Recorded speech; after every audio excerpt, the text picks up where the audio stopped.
Si pour une histoire de 30 millions, on a tout abandonné. Et la cohésion des forces politiques. Et l'espoir, c'est ça qui est important, l'espoir du peuple togolais. On a tout sacrifié, tout abandonné, tout sacrifié. C'est que les partis politiques ont montré leurs limites. Est-ce que vous pensez que les partis peuvent se retrouver aujourd'hui encore ensemble? Est-ce que les partis peuvent se retrouver? Je ne sais pas. Parce que ce qui s'est passé la dernière fois, je ne sais pas si cela peut encore donner lieu à un regroupement de ces mêmes partis. Ça m'étonnerait. Le Rubicon est franchi? À condition que ces partis franchissent le pas et se mettent à attaque avec la société civile. Comme ça se passe au Sénégal en ce moment. Comme ça s'est passé au Sénégal. Quand ça s'est passé au Mali, lorsque ça doit bouger, il faut que ce soit les partis politiques et la société civile. La société civile sert de tampon, de catalyseur. Parce que la société civile, elle n'est pas là pour combattre conquérir le pouvoir. La société civile togolaise n'est pas inféodée.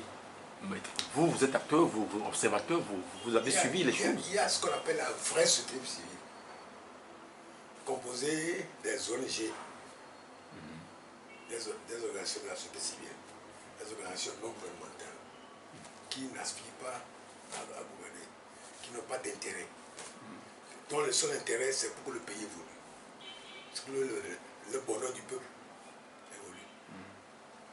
Vous avez aussi de la société civile qui sont inféodés, soit inféodés au gouvernement, ce sont les gongos, comme on les appelle, les ONG gouvernementaux. En anglais, G-O-N-G, Gongo. Ce sont des groupes comme non-gouvernemental organisations. Ce sont des partis politiques. C'est ça qui est dramatique. Les associations de la société civile qui sont inféodées au pouvoir. Et qui font comme si ils combattent pour l'intérêt du peuple, mais qui combattent de façon obscure pour l'intérêt du pouvoir. Mais vous avez aussi des partis politiques inféodés, des associations de la société civile, inféodés aux partis de l'opposition. Et ça aussi, c'est pas bon non plus.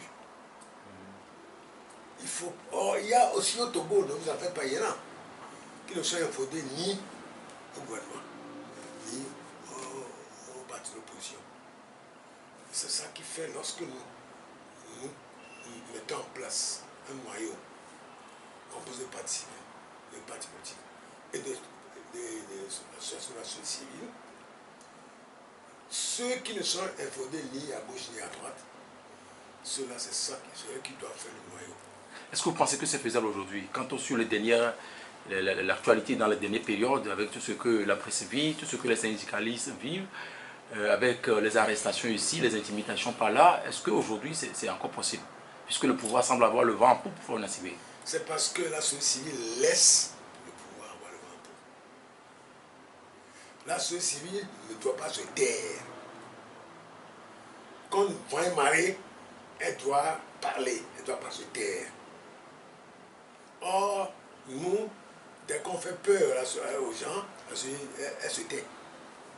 Elle a peur. Lorsqu'on lutte pour le bonheur du pays, on ne peut pas avoir peur. On ne doit pas avoir peur. Or, ceux qui ont peur font de l'autocensure.